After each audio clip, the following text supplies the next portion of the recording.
Hey everyone, Erin from The Impatient Gardener, coming to you from a very chilly winter day here in my Wisconsin garden. But I'm standing in a part of the garden where last fall you saw me move the pagoda dogwoods that I had growing for 2 years in pots in the driveway over to this part of this garden. And this was, well, not really even a garden, before sort of the edge of an area which I had not gardened before, which is sort of stage one of a project that's going to be happening here. So as I mentioned in a few other videos, we have some septic work coming up. I expected it to be done by the end of November. We had such a warm fall, it's been delayed. I'm hoping they show up maybe even this week. But basically in this area, just a little bit off to the east of where I'm standing right now, we have to have a new tank installed as part of our septic system. Because of that, we had to have some trees taken down. And because we had the trees taken down, I have either the obligation or the opportunity, whichever way you want to look at it, to have a new garden, because something has to fill this in or else this will just become weeds. Fortunately, I always look at these things as opportunities, and that's what's happening here. So about a month ago, I had the great fortune of having Roy Diblik come over here to take a look at this project, and he's going to help me come up with this project. And the reason I thought this would be a great project to work on with Roy is that this is a very typical garden situation, I think. This area, which you're going to hear in the video, is about 15 by 30 roughly. It has a lot of sun, it's got a little bit of shade, it has deer pressure, it has all the things that I think most of us deal with when we create a garden for this. So what you're about to see is Roy's visit to the garden about a month ago when it was a lot warmer. And it's just us, this is the first time Roy is seeing this, and it's just us talking through what's possible and what's going on here. This would be the equivalent of a site visit if you were having a designer come, but by the same token, it's exactly the kind of thing that you can do if you're creating your own garden. And so these are the kinds of questions and the kinds of things that you should be asking yourself and the sort of conversation you should have with yourself as we go along. So Roy and I are not great when it comes to videos. We tend to just go off on tangents and start talking. And so we leave poor Dave, who works with Roy on all his videos, sort of following us around trying to catch up and make sense of half of what we said. So basically what you're going to see in this video is you're just coming along for a conversation with Roy and I to see how this all went down. So we're going to flow into that now, so check it out. I'll meet you at the end. The area that I wanted to talk to you about is actually this right here, and I'll tell you what's been going on here. So we actually have to have some septic work done. To get some of these trees taken out, we had a spruce here that was really in bad shape. So we had that taken down. We had them lay all the chips. Mm-hmm. But the reason I thought this area might be kind of interesting for people is that it's a really manageable size little area. It's about 30 by 15. Yeah. It's a very approachable size, I think, for people to sort of, rather than take on an enormous, like that project over there is pretty big. Most people are going to say that doesn't apply to me. But this is a very sort of normal size thing. And there's some interesting things happening here. You know, we've got, as we get over here, we get into a little bit more shade. We're kind of a sun to part sun area over here. Yeah, because sometimes even in my book, the grid is too big. Right. To start with. Yeah. Exactly. So I thought here, and you know, and this is something that eventually, you know, of course, I can just expand out. That way, you can bring some of that this way. Exactly. Tied to what you already have. And work it in over there, because we've got, you know, this little stream, whatever we want to call it. You know, so I'm going to have to deal with sort of kind of an erosion control situation over here. So I was looking at, you know, I thought maybe there's a carex that's the right choice for that. Palm sedge, I forget what the... How big, when the water does come through it, it's most intense moment. Most intense moment, it will get up right to the bottom of this bridge. Oh, okay. If we've got like a really big one coming through, but mostly it's generally it's a foot maybe. You know, it's generally more of a trickle than it is a. And if it's coming through at that level, it's moving. It's moving fast. Yeah. Yep. And the soil here is primarily very sandy. Mm-hmm. This was a beach at one point. Yeah. All your plants are pretty content with that soil. Yeah. That well-drained sandy soil. Yeah. Here's some more of that. Right. Well, is that how you start? Do you start with one plant and you say, I really want that plant, and then you work out? No, usually I start with what, like now, before I would have a plant, and then it shifted to a feeling. Once I started seeing more and more prairie, it got to be the emotional look. Yeah. Wow, look at the reds within it. Yeah. It was like the first plant I ever dug and sold was a lavender at Natural Garden in 1979. First thing anybody bought. Yeah. And I had a big affection for campanulas because I could divide them and create them. Sure. I knew how to start. That was the first plant I ever knew how to propagate. Wow, I can make a million. Yeah. So I love campanulas. Right. Then I loved arabis because that was the first plant I could generate out of cuttings. Sure. The double-flowered white one. It was beautiful. And then at Natural Garden was like 81. I did maybe 700 cuttings, and they all rooted. Holy cow. I sold 4. What am I going to do with 700 plants? I was overdoing it because it... So I think now what I look at is, like, what would you like to see? And then also I go through my books with impressionistic art.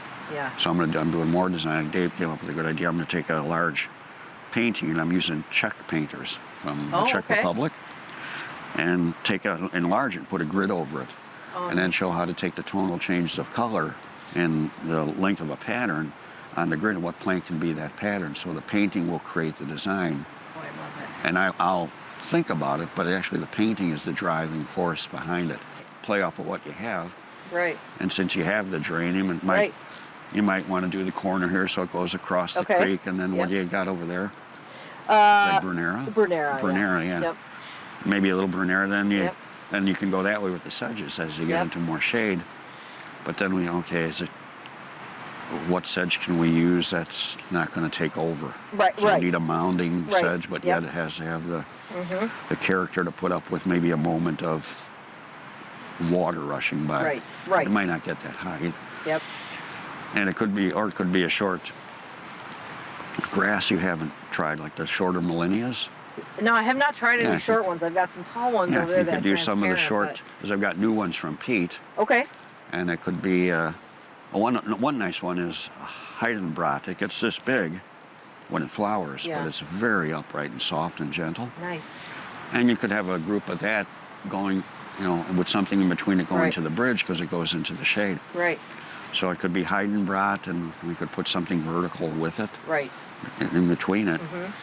And then that could be a nice grass going sun to shade. And you don't need much. If that's there, and you have another sweep of things going that way. And then then this could be your playful area to tie this to this. But you got more sun than Brunera. But the geranium could go across. Yeah, maybe all you need is a geranium to go across. Yeah, the geranium, which to tie this together. Yeah, the Brunera probably go away. And then later you could plant the edges. You could stick some things along the edges here. Yeah. That would actually do. Lovely. Trying to think what that could be. Well, we'll worry about that later. Right. I was thinking too about, I always love those combinations of salvias with multiple salvias. Oh yeah. You do what is it? Blue Hill is one of the ones they use a lot. Blue Hill with East, and that just like one Blue Hill and a couple of East Friesland. Yeah. I use Snow Hill now. Yeah. Okay. The little dab of white. Yep. With East Friesland, or with I tried it this year with Crystal Blue. Right. Okay. The Crystal Blue's tighter and shorter, and then you got pops of, and that could go this way. Yeah. If you have the geranium here, then that could go this way. You can do that through here. Maybe not a big one. Right. And then where does your shade pick up? We got a lot of sun here. We have more sun here than we do in a lot of places now. So as long as we can get it, we've got some big trees over there. But other than that, this is actually going to be pretty sunny over here. And your percentage could be, maybe you start with a big percentage, and then you can garden it to what you feel like you're doing up front. Right. Okay, I got too many wisui right here. Yeah. I need to put this here. Edit a little bit. Yeah, there. you start with a block and a block and a mix and a block. Yeah, that's too blocky. And I need to. That's true. Yeah, so one of the beautiful things that has happened because we took the spruce out is that we have exposed from our view from the house of these beautiful beech trees that we have, which I happen to think are the most beautiful trees on our property. So you know, we get to see those great trunks of them. Yeah. And so I love this idea of having something nice that kind of just flows right up into those to sort of appreciate that view. So this is one of the things that I thought would be kind of interesting as we sort of work through this, is because I think a lot of people have this same issue where you've got a spot, and you know, a lot of times we talk about full sun gardens or shade gardens, but this is definitely going to be a garden that as we get over there and we work into more shade, it's definitely an area where you're going to have to, you know, adapt as we move. Well, you have the Millennia will give you that transition grass from sun to shade. Good. So and what, can you tell me again what the name of that Millennia? Millennia Heidenbrock. Heidenbrock. It's vertical, but this tall. When it flowers, the foliage is vertical too, this high. Good. So as you get into the shade, the foliage will be slightly looser. Great. And the plant will still be upright, but slightly looser too. But it'll carry that. Right. And you might have something, try to think what could be taller within it. Like sometimes I put white coneflower, echinacea, white swan, because it's about 30 inches tall. And that could be in here. Okay. And that actually goes into shade too. Okay. So it's a woodland edge. So you could have white swan maybe just to here, and then drop it down lower to here, where maybe you play with the low Millennias. Okay. Just to see what they're like. You put a few low ones here. And I forgot the name of the one I got from Pete. Okay. But there's a nice new one he came up with that's lower. And in between that, you can either just leave a nice group of Millennias or put something in between that if you like. Fun. I guess if you're still, I'm trying a new grass this year, if you're into trying a grass, maybe with some other features in it. It's called Prairie Dog. Okay. Panicum Prairie Dog. Okay. It's a short switchgrass about this high. Oh, neat. And I think that would do well here. Oh, neat. And it's completely vertical. Oh, okay. So, neat. You know, with the grasses. Oh, that's lovely. That's great. I think that, you could put Prairie Dog in here, maybe. You'll have the Millennia. Right. And you can space it out. Sure. We can put something in between the Prairie Dog.